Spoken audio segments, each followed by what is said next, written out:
ছাত্র জনতার অভ্যুত্থানে আওয়ামী লীগ সরকারের পতনের পর ফ্যাসিবাদের দোসর হিসেবে অনেকের বিরুদ্ধে মামলা হয়।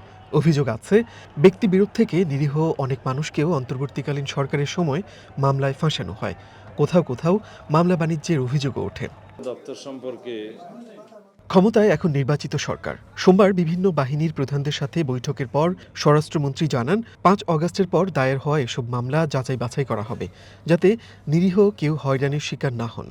৫ই আগস্টের পরে বেশ কিছু মামলা হয়েছে। এখানে কিছু সুবিধাবাদী শ্রেণীর মানুষ এগুলোর সুযোগে ভোগান্তি সৃষ্টির জন্য অনেককে আসামি করেছে, যারা সেখানে জড়িত থাকার প্রশ্নই আসে না।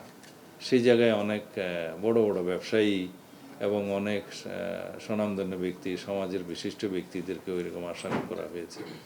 অনেক মানুষকে এভাবে ভোগান্তিতে ফেলা হয়েছে। সেটা আমরা পরীক্ষা নিরীক্ষা করে বলেছি তাদের এই যে যথাযথ ব্যবস্থা করা এবং তারা যেন ভোগান্তি সৃষ্টি না হয় সেগুলো দেখবে।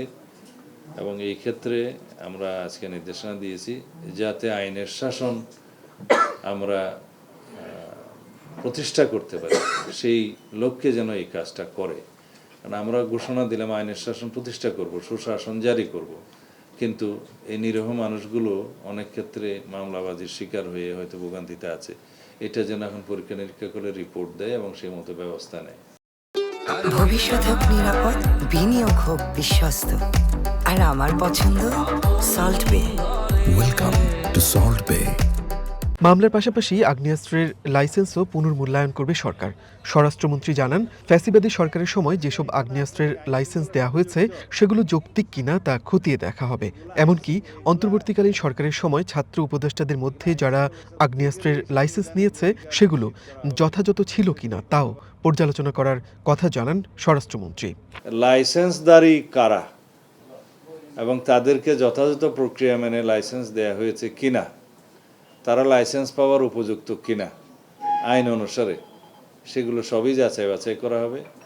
এবং এটা স্ক্রুটিনি করার পরে আমরা সেই লাইসেন্স কি পরিমাণ লাইসেন্স যোগ্যতা আছে তাদের লাইসেন্স বহাল রাখার, সেই পরিমাণে আমরা বহাল রাখবো।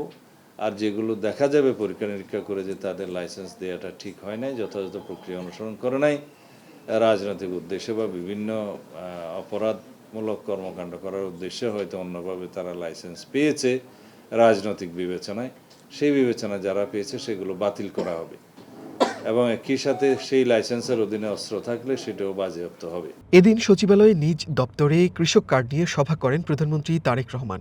পরে তথ্যমন্ত্রী জানান, যত দ্রুত সম্ভব পাইলট প্রকল্প আকারে কৃষক কার্ড চালু করা হবে। কৃষক কার্ড দেওয়ার ক্ষেত্রে তো আমরা প্রথমেই এই জন্যই তো এই মধ্যসত্ত্ব কোনো ভোগীরা যাতে কোনো সুযোগ সুবিধা না নিতে পারেন অথবা যাতে কোনো লিকেজ না হয়, সে কারণেই কিন্তু আমরা স্মার্ট কৃষক কার্ডের দিকে যাচ্ছি।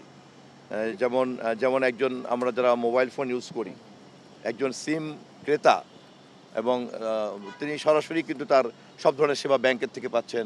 অতএব একটা কৃষক স্মার্ট কার্ড যখন আমি তার হাতে পৌঁছে দেবো, এরপরে কিন্তু রাষ্ট্রের সঙ্গে তার যোগাযোগ থাকবে সরাসরি, কোনো মধ্যস্বত্বভোগী থাকবে না। নির্বাচনী প্রতিশ্রুতি অনুযায়ী কৃষক কার্ড কর্মসূচি বাস্তবায়ন করবে সরকার।